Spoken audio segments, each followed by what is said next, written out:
ciel et terre, quand il descend, la porte change, il monte en terre. Quand il descend, il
debout dans la prière pour garder mon héritage. Que tu me donnes ta parole, que tu me transformes, que j'équilibre l'onction et le dosage, que tu permettes que le peuple, selon le niveau, comprenne le message.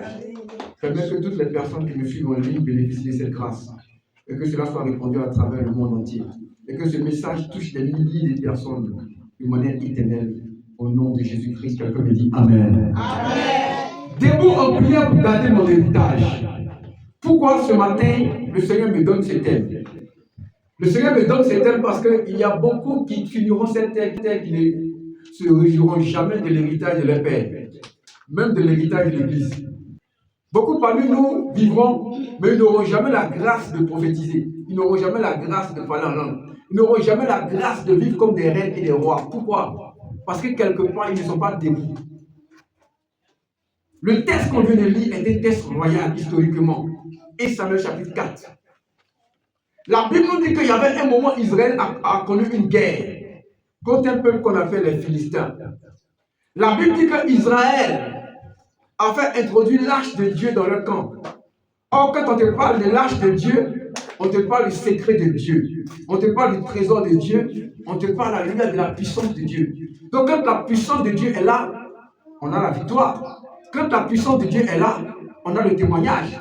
Mais ici, on nous dit que l'arche de Dieu était là. Les gens commençaient à crier, l'arche de Dieu est avec nous, c'est fini. On a déjà la victoire. Mais la Bible dit, les ennemis d'Israël, ils ont regardé les cris, ils ont entendu les cris, ils ont entendu le vacarme, ils ont regardé le mouvement de joie. Ils ont dit, si nous laissons ce peuple qui est en joie, venez nous dominer, nous allons tout perdre et nous serons les esclaves. Alors levons-nous. La Bible déclare que le peuple des Philistins se sont levés. Ils sont allés combattre les Juifs et ils les ont vaincus. Et ils ont récupéré l'arche de Dieu. Mon thème ce matin s'intitule Debout en prière pour garder mon héritage. Alléluia. J'ai plusieurs fois enseigné sur l'arche de Dieu. J'ai dit que l'arche de Dieu, c'était un coffre dans lequel il y avait des mystères d'Israël. Dans l'arche de Dieu, il y avait le bâton d'Aaron. Dans l'arche de Dieu, il y avait la manne, c'est-à-dire la nourriture que le peuple d'Israël a reçue dans le désert. Et dans l'arche de Dieu, il y avait les tablettes de la loi. Donc quand tu as l'arche de Dieu, tu as le secret de l'alimentation d'Israël, le commandement d'Israël. Donc si quelqu'un a pris l'arche de Dieu, quelqu'un a dépouillé Israël de sa puissance et de sa connaissance et de son Dieu. Alors, quel que soit ton sacrifice, l'arche de Dieu doit rester avec toi, tu ne dois pas le perdre. Mais la Bible dit que le peuple d'Israël a perdu l'arche de Dieu. Pourquoi ils ont perdu l'arche de Dieu? Parce qu'ils avaient une confiance qui n'avait pas un fondement. Frère, il y a beaucoup de personnes qui ont une foi, mais la foi est sans fond. Beaucoup ont une beauté, mais la beauté est sans fond. Beaucoup ont un héritage, mais l'héritage est sans fond. Qu'est-ce que c'était que le fond? La Bible dit que quand ils ont pris l'arche de Dieu, ils sont allés le mettre dans le temple de Dagon. L'arche de Dieu était dans la maison de Dagon. Le matin, ils se sont levés, Dagon est tombé, Dagon est brisé. Qu'est-ce que ça veut dire par là? avaient la puissance de Dieu, Israël. Et la puissance de Dieu les a quittés. Mais la puissance de Dieu n'a pas diminué sa force. Alors, tu peux être dans une église. Toi, tu n'es pas fort spirituellement, mais l'église, elle est forte. Tu peux être avec quelqu'un. Toi, tu n'es pas fort spirituellement, mais la personne, elle est forte. L'âge de Dieu les a quittés parce qu'ils étaient faibles. Mais l'âge de Dieu, elle était intacte. Et l'âge de Dieu a commencé à combattre contre Dagon. Mais en réalité, quand j'analyse, la Bible dit que les Philistins, quand ils ont vu que Dagon est tombé, ils ont dit, on a vaincu les Israéliens. Mais là, Dieu qu'on a pris, là, il est en train de nous créer des problèmes. Notre Dieu même est tombé devant lui. Alors on remet l'âge de Dieu. La Bible dit qu'ils sont allés remettre l'âge de Dieu. Quand ils ont remis l'âge de Dieu, le prophète Samuel les a dit, commencez à jeûner et commencez à prier. Mesdames et messieurs, regardez la conséquence.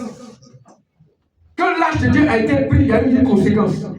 La Bible dit qu'il y a un soldat qui allait voir Élie le sacrificateur, un prêtre, qui a géré Israël pendant longtemps et qui a même fait des miracles. La Bible dit qu'ils sont allés voir Élie. Et Élie a demandé quelle est la situation de la bataille. Quand ils ont dit à Élie que les Philistins ont dominé, vaincu le peuple d'Israël, et ils ont récupéré l'âge. Élie, le prêtre, le sacrificateur, il est tombé, il a rendu l'âme. Ses deux fils sont tombés aussi. Elle dit que Élie, le sacrificateur, est tombé, et ses deux enfants sont tombés. La Bible dit que la femme, alléluia, de Phiné, qui était le fils d'Élie qui était enceinte, que soit lui dit que ton mari est tombé à la bataille. La Bible dit que séance tenante, elle a accouché. Et on appelait l'enfant Ichabod. Dans certaines versions, on dit Ichabod. Ça veut dire la gloire de Dieu a quitté Israël. Mais pourquoi la gloire de Dieu a quitté Israël? On va voir la réponse dans la réaction de Samuel. Lorsqu'il va reprendre le peuple d'Israël, quand l'âge de Dieu va revenir. Il va dire, priez. L'âge de Dieu ne peut jamais être faible. Non, mon Jésus ne peut jamais être faible. Le Dieu que je sers ne peut jamais être faible. Mais toi, tu peux être faible. Pourquoi? Parce que tu n'es pas dans le fondement de la foi. La prière, mesdames et messieurs, alléluia, est la clé pour garder un héritage parfait. Aujourd'hui, on ne prie plus. L'église de Jésus ne prie plus. L'église de Jésus dort. À peine tu verras la gloire sur le visage des gens. C'est pourquoi on appelait l'enfant de Phiné Ichabod. On dit la gloire a quitté Israël. L'âge de Dieu ne peut jamais rester parmi les personnes qui ne prient pas. Mais pourquoi prier? Pourquoi je dois prier? Si j'ai déjà la foi, que j'ai déjà le salut, ça sert à quoi de prier? Tu dois prier parce que chaque jour Dieu veut t'écouter. Chaque jour Dieu veut t'entendre. Chaque jour Dieu veut parler avec toi. On prie parce qu'on veut se faire entendre par Dieu. On ne prie pas pour bavarder. On ne prie pas pour crier. Mais on prie pour se faire entendre. Et pour que quelqu'un t'entende, il faut qu'il connaisse ton langage. Tu ne parles pas l'anglais, tu ne comprends pas l'anglais. Comment tu peux entendre, tu peux comprendre une prière qui est en anglais? Donc pour que Dieu puisse t'entendre, il faut connaître le langage de Dieu. Pour que Dieu puisse t'entendre, il faut savoir ce que Dieu dit. Mais aujourd'hui, qui connaît le langage de Dieu? Beaucoup de personnes se plaignent aujourd'hui, ils disent que Dieu ne m'entend pas. Mais Dieu va t'entendre comment? S'il ne connaît pas le langage que tu parles. Ta vie est une vie de péché, Dieu ne t'entendra pas. Ta vie est une vie de haine, de paresse, de méchanceté. Dieu ne t'entendra pas. Dieu a envie d'écouter une prière qu'il entend. Avec un langage cohérent qu'il peut comprendre. Dieu entend sa parole qui est à l'intérieur de toi. Je répète, Dieu comprend un seul langage, le langage de sa parole. Si sa parole n'est pas en toi, il ne te comprendra pas. Alors je te pose une question. Est-ce que tu as la parole de Dieu? Est-ce que la Bible même tu l'as?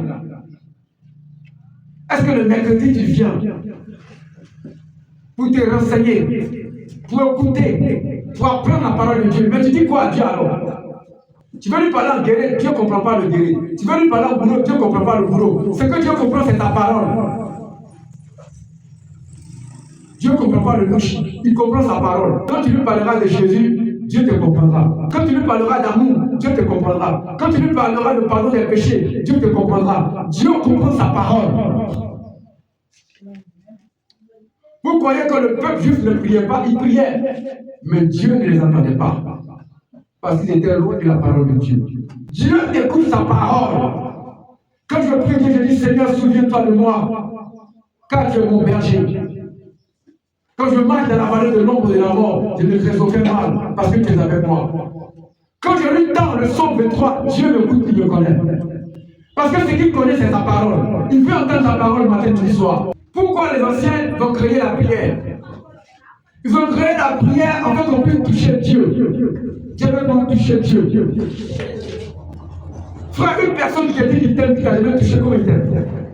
Ils ont fait des recherches, ils ont compris que la prière, c'est du kara. C'est un mot hébreu qui veut dire appeler. Ils ont compris que dans le fait que Dieu puisse nous entendre, il faut une science, il faut un art. Donc, ils ont appelé la prière kara. Kara, ça veut dire appeler. Mesdames et messieurs, si quelqu'un vous voit et puis vous appelle hey, ça va vous plaire? Si quelqu'un t'appelle oh, ça va te plaire? Si parmi plusieurs personnes on dit hey, est-ce que tu vas venir? Tu ne viendras pas. Donc les Juifs ont compris que si on veut que Dieu nous exauce, il faut qu'on sache comment appeler Dieu. Or, pour appeler Dieu, il faut connaître son nom. On ne peut pas appeler quelqu'un si on ne connaît pas son nom. Si j'appelle le prophète Noé, il va me dire oui papa, parce qu'il sait que c'est son nom. Je l'ai appelé. Mais si je lui dis hey n'est pas son nom, il ne viendra pas. Alors, pour garder l'héritage de Dieu, pour garder la grâce de Dieu, il faut connaître les noms de Dieu. Frère, il y a beaucoup de Naomi, mais il y a une Naomi qui sait qui tu es. C'est un mot de Naomi, viens ici. Toi tu diras, Naomi, j'ai besoin de toi, avec amour, avec tendresse, avec caresse, avec douceur. Naomi, viens. La manière d'appeler, la manière de prononcer, l'habitude de le faire, va démontrer à la personne que tu fais partie de sa famille. C'est la raison pour laquelle tout le monde peut dire Jésus sauve moi. Mais il y a quelqu'un qui dira Jésus sauve moi. Jésus dit, je reconnais cette personne-là. Pourquoi? Les bébés entendent la voix du berger et la reconnaissent. Quel est le nom secret de Dieu? Frère, tout le monde peut appeler alléluia une femme Naomi. Mais il y a quelqu'un qui dira Naomi la colombe. Parce que la colombe, c'est son nom de code. Ils savent ce que veut dire Naomi et la colombe quand ils sont dans la chambre. Jésus, est-ce que tu connais ce nom? Frère, si tu connais ce nom, c'est que tu as marché avec lui. Si tu connais ce nom, c'est que tu as mangé avec lui. Si tu connais ce nom, c'est que tu as dormi avec lui. Tu peux m'appeler prophète Alex, mais je te connais où? On a marché quand? On a souffert comment? Alors, les Juifs ont compris que pour garder la grâce de Dieu, et pour que tu sois toujours l'ami de Dieu, il faut que tu saches comment l'appeler. Et il faut que Jésus reconnaisse que tu connais son nom. Alors, il y a beaucoup qui crient, Seigneur Jésus, mon papa.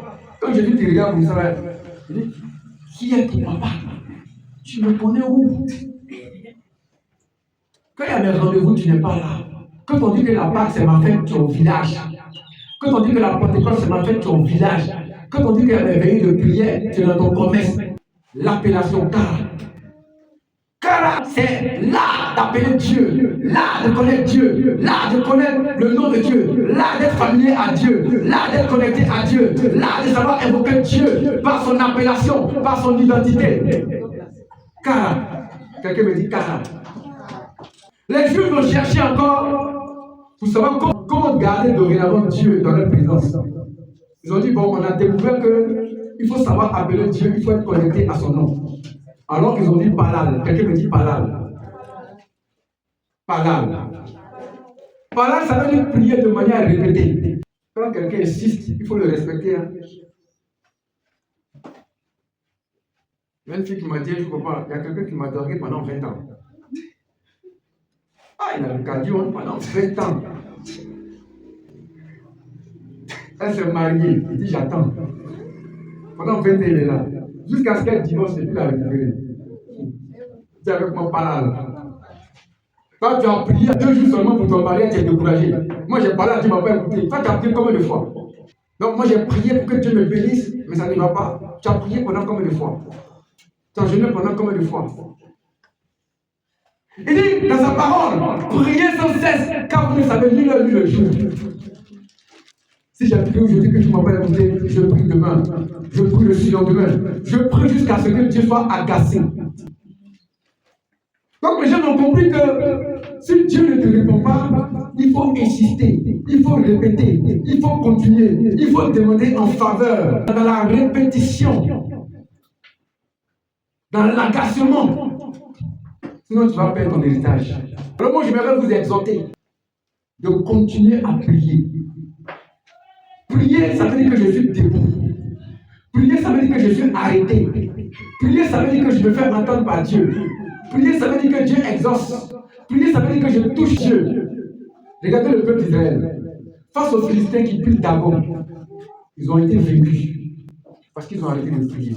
Alors, quand ils ont analysé, ils ont regardé encore, ils ont compris que dans l'art de la prière, il y a ce qu'on appelle alléluia paga. Paga, ça veut dire quoi? Paga, ça veut dire ça va plaider.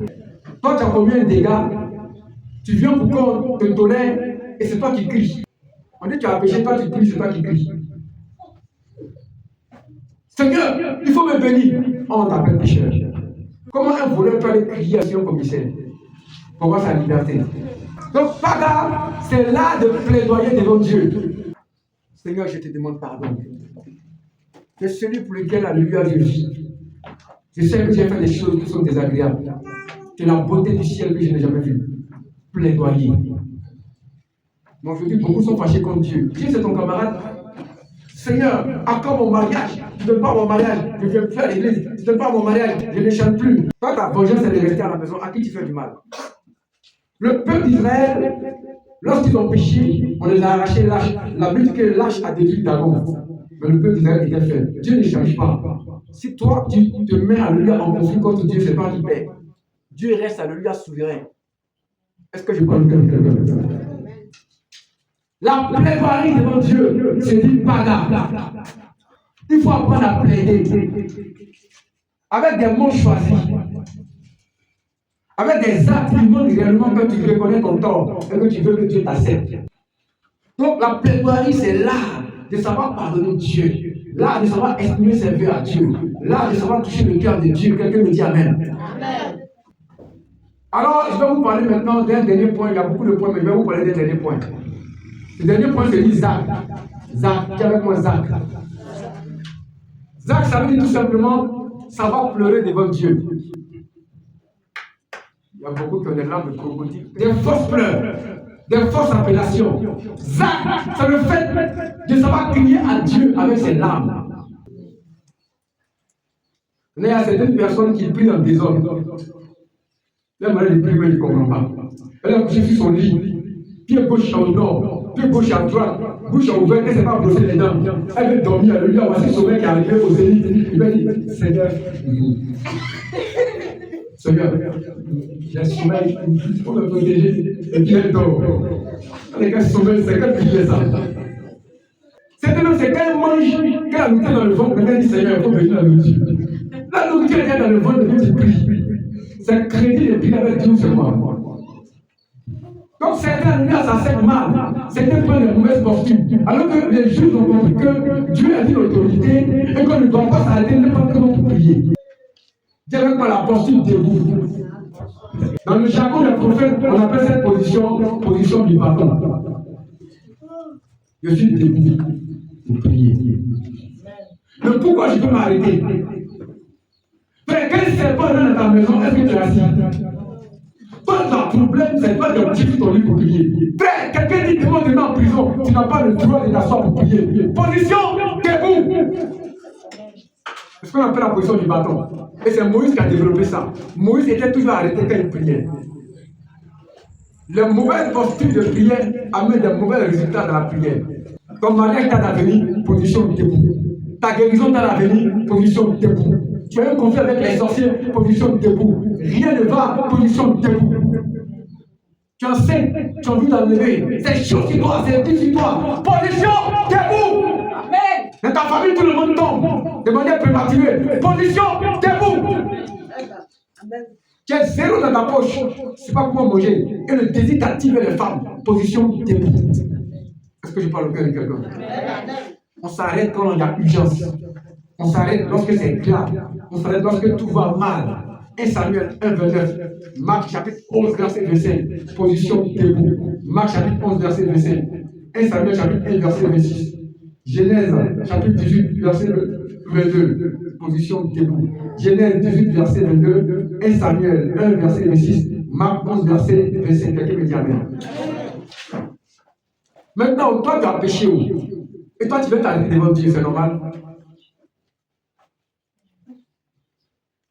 Seigneur, je suis venu te voir, j'ai péché. Non, mais ici, monsieur, là, il y a longtemps qu'il a envoyé. Toi, tu as pris l'argent des gens, tu as mangé, on t'a convoqué, on te va te mettre en prison. Et tu viens demander pardon à Dieu, puis tu as arrêté comme ça, directement dans l'orgueil. Dis-moi, l'agenouillement. La portée de l'agenouillement, c'est la portée qui montre réellement que tu reconnais tes erreurs. Ici, il sait qu'il y a beaucoup de personnes à l'entrée, ça ne veut pas beaucoup. Et quand on regarde ton visage, il sait que tu n'as pas demandé, que tu n'as pas accordé le pardon. Parce que je suis encore devant Dieu. Parce que quand tu fléchis chez nous pour prier, il y a un symbole qu'on reconnaît, c'est l'humilité. C'est humble. La majorité des personnes qui fléchissent chez nous pour prier sont humbles. Et toi, quand tu dis pas, ah! Parce que t'as mangé, ah! Parce que t'as pas dit bonjour, ah! Faut être en humilité. Quand tu sais que tu es en faute, que tu es en faute,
Les Juifs n'ont pas développé ça. Toute prière qu'on fait assise est une prière qui ne concerne pas l'art de la prière selon le modèle juif. Maintenant, les mains levées. Moïse aimait lever les mains. Les mains représentent des antennes quand elles dépassent le niveau de la tête. Les mains levées vont dans l'ordre de l'urgence et dans tous les domaines de la prière. Mais seulement qu'à ce niveau-là, tu reçois la grâce de Dieu de manière rapide. Le moment-là, moi, les deux enseignements pour tomber. La Bible déclare que lorsque Moïse était sur la montagne pour combattre Amalek, quand sa main était levée, le peuple d'Israël faisait quoi? Dominait. Quand sa main se ramassait, le peuple d'Israël, alléluia, était dominé. Donc lorsque la main est levée, c'est qu'il y a une urgence dans laquelle on veut la présence imminente de Dieu dans l'instant. Il y a tellement de choses à dire, si la prière qu'on ne pourra pas finir. Amen. Les enseignements que normalement je dois donner les mercredis. Mais si je viens, il y a 2 personnes, 3 personnes, moi, je préfère être à la maison, prêcher sur Internet. Alléluia. Donc aujourd'hui, je veux que tu comprennes quelque chose. Chacun a un héritage. Mais si tu ne pries pas, tu ne pourras pas garder ton héritage. Parce que ce que vous devez comprendre, c'est qu'il y a l'héritage démoniaque qu'on a reçu par les péchés de nos parents. Il y a l'héritage que Christ nous a laissé, qu'on appelle son royaume à travers le Saint-Esprit. Mais quand tu pries, tu arrives à garder le Saint-Esprit et sa grâce. Et quand tu pries aussi, tu arrives à chasser le mauvais héritage. Dieu te bénit.